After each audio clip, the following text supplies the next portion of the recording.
all humans, no matter their age or size, we have these feelings, and we have pretty similar feelings. So the kindergartner who's underneath the desk and is trying to get some attention, we have those feelings as adults too. And the difference is we have a different skill set to navigate those feelings and what we are wanting to get. As educators, we see lots of tricky behaviors, and it's natural to want to find labels to help us make sense of the way kids are behaving. In episode 19, we talk about helping students develop habits for positive behaviors without labeling students in negative ways. This is Sticky Hope. Ruth, I was thinking the other day about the student that I had when I was in kindergarten for the first years, teaching kindergarten the first time. And her name was Skylar, and she was a character. She was somebody that lit up the room and everybody adored her. And when she had feelings, everybody knew it. And she started having this behavior. She would go under her desk and put her feet flat up under the desk and like push with her legs, like so that it would like bang the desk repeatedly anytime I was trying to do a whole group lesson. And she just knew how to get me going. And every time, I'm like giving her redirection, I'm praising, I'm using all of my strategies, and it would just get louder and louder, and eventually the desk would flip over and I would need to go over there and redirect her, and everyone else was either waiting or I had sent them off to do something else. And it took me forever to figure out, like, she had me wrapped around her finger. She was getting exactly what she wanted every time, and that was my attention, right? And I, having never really navigated this kind of behavior, didn't know that that's what was happening. And it took me like probably months to figure it out. I didn't have a huge support system to lean on. And I was feeling like embarrassed that this was happening in my classroom and didn't want to admit that I didn't know what to do. Not because like I didn't like to learn things, but it's like scary to say I have this kid flipping desks, and it wasn't a danger. Like, she wasn't trying to hurt anyone. It was COVID time, so the desks weren't right next to each other and they weren't going to flip on top of other kids. um and I got it to stop, right? And it took forever for me to finally realize, like, oh, Becca, like, she wants your attention. And then eventually I was able to get to the point of, she needs something, right? That's her way of telling me, like, she's uncomfortable or she's anxious or she doesn't understand and she needs me, and that's how she's asking. And it felt like it took so long, and for her it was frustrating, for me it was frustrating, for the other kids it was frustrating. And I just remember feeling so like defeated at the end of every day, feeling like I wasn't getting everything I needed to done. And I knew she wasn't getting what she needed, but I didn't know what to do. Yeah, it's this almost this tension, right? Between we want to give her grace and also we want to hold her accountable and we just want her to learn, right? Like there's Yeah. kids like this. And so then like what's the fastest way to get there? And we've said before, and I'm sure we're going to say it a lot more, like all behavior is an indicator of how a person knows to interact with the world. So Skylar knew she needed your attention and she knew that this got it, right? Yeah. And so Sure did. that phrase, although simple, it's super complex because in the midst of all of it, it's like, well, I just want to keep going and I'm feeling embarrassed and I'm failing. And what are the tools that I have to really um, like what are the tools to help her develop some new skills? So I've been recently thinking about just that, like all humans, no matter their age or size, we have these feelings and we have pretty similar feelings. So the kindergartner who's underneath the desk and is trying to get some attention, we have those feelings as adults too. And the difference is we have a different skill set to navigate those feelings and what we are wanting to get. Yeah, and I think that I didn't understand that then, right? I was in an environment where behavior was not seen as like an indicator of how children knew how to interact with the world. It was more like defiance, right? Like she wasn't listening, she wasn't following directions, she wasn't complying. And like I think that was part of why I didn't feel like I could say anything, because that didn't feel right to me either. And so I didn't want her to be labeled in that way. Um, because I think on some level I understood like something's off here. I haven't figured out what it is. And I don't think it's that she wants to be acting this way. I don't think she's trying to derail every lesson I teach. And it took some time, and it eventually led to like me creating lots of supports for her within my classroom, and eventually she did great, right? Like she started engaging. We did eventually get to the point where we were asking for like evaluations and what she needed to see if she needed extra supports. But if I had just immediately labeled her as defiant or non-compliant, it would have been a very different path for her, and she wouldn't have eventually built skills that she needed to interact with the world differently. It's so no it's so nuanced, Becca, because lots of times, like, when we have these conversations, so I'm just thinking about, some of the kids in our own house, when they were younger. People would say, like, if you just would discipline them more, like they're on purpose causing trouble. They're just willful. They're a strong personality. And I think sometimes we see these behaviors and the things that we've always done as far as like helping navigate that, they're not working for the world. And then or for the student to learn to interact in the world. And then we begin labeling them as antisocial. And I know Mhm. you have a lot of feelings about just that term and how we're using it to label kids, and then really what's happening. Yeah. So, as a foster parent, first, like you, there are lots of kids who can come through your home, and that's super tricky.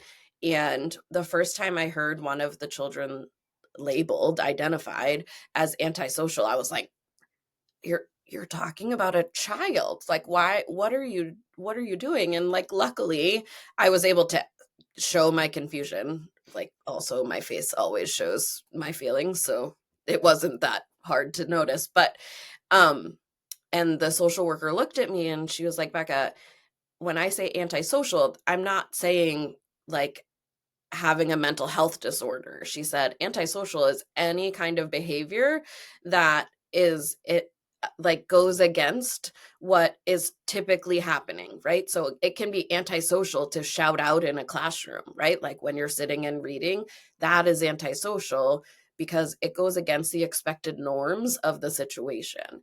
And so she was like, it's also antisocial to physically attack someone, right? And like people go to this extreme when they hear the word antisocial, but as usual, there's a continuum, right? And there's like very minor antisocial behavior, and then there's destructive and aggressive, violent antisocial behavior. And we have to like pull back in our brain. There's antisocial behavior that we can identify to then support the pro-social behavior. And like the pro-social behavior is what we're trying to get to.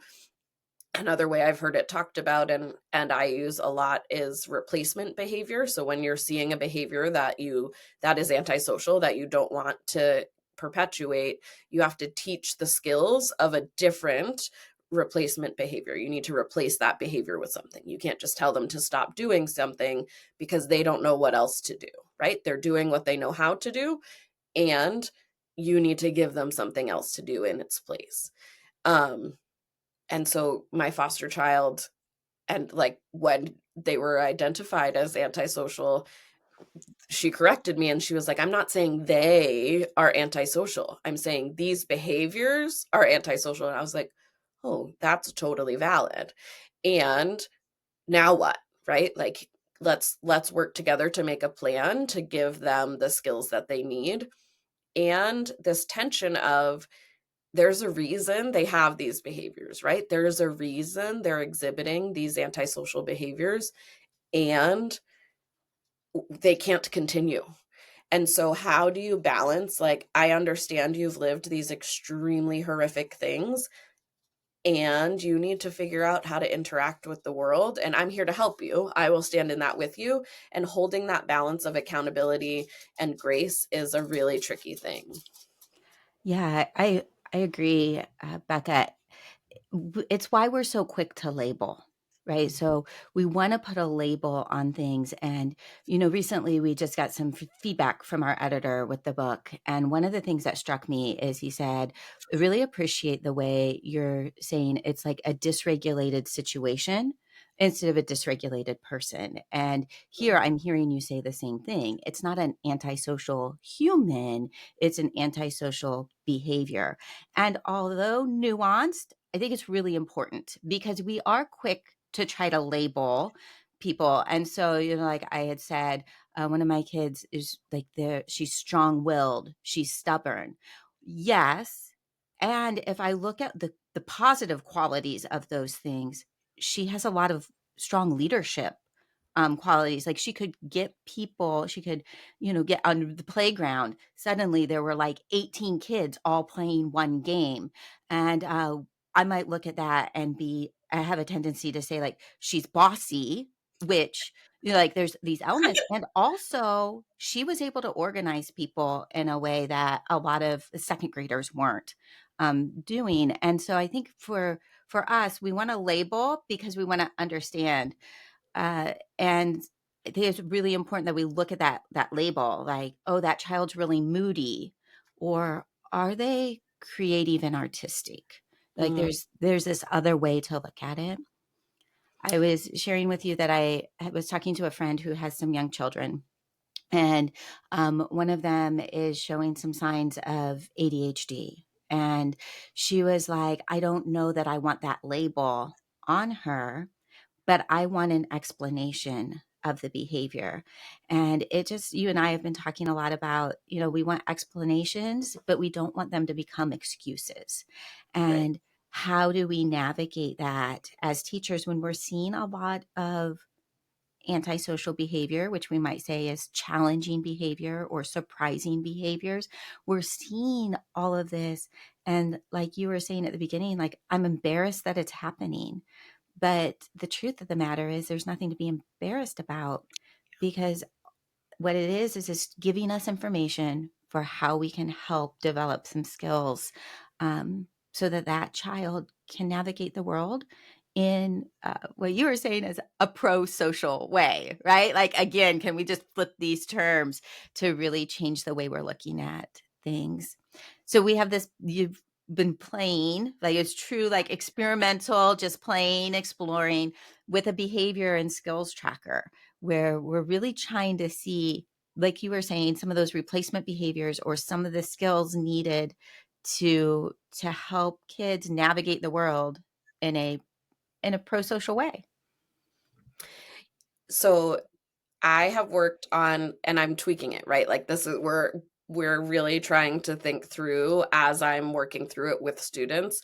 And this tracker, first of all, like would have been a game changer for me 7 years ago with Skylar, but um it is also giving me the confidence I need to advocate for some of the students that I'm working with now, because it's showing me like, okay, here are all the concerning behaviors, and like that's the point where you're like, oh my gosh, like what is happening? I don't know what else to do. And but like that's why I made the next column of like, here are things you can do, and here's all the stuff that I've tried. And so there's all of these skills and supports on in the second column of like things you can try to support in like combination, like when you see this behavior you can try this kind of thing. to support the student. And their supports for me too, like just to give this consistent, like, I'm going to try this, I'm going to document this, so that when the time comes, if the time comes, you have the documentation to be like, I really have done all of these things, and I need more help. These behaviors are still occurring, or we're still seeing some of these behaviors, and you can go to the team for support in your school and say, here are the things that I've tried, here are the dates I've tried them, and the longevity of it, here's the change I've seen. Now what?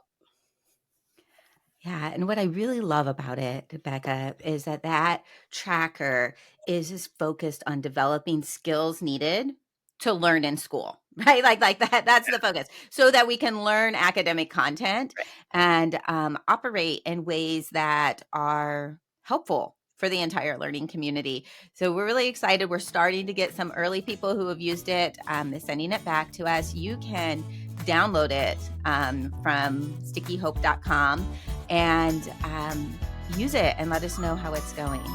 Yeah, please do. Are you feeling stuck with a student's behavior, even after trying everything you can think of? We've been there too. That's why we created the Route to Response Behavior Sheet, a simple research-based tool to help you understand what's behind the behavior and what might help. You're already doing so much. It's not about doing more, it's about doing what works. Grab yours at stickyhope.com. You've got this, and we've got you.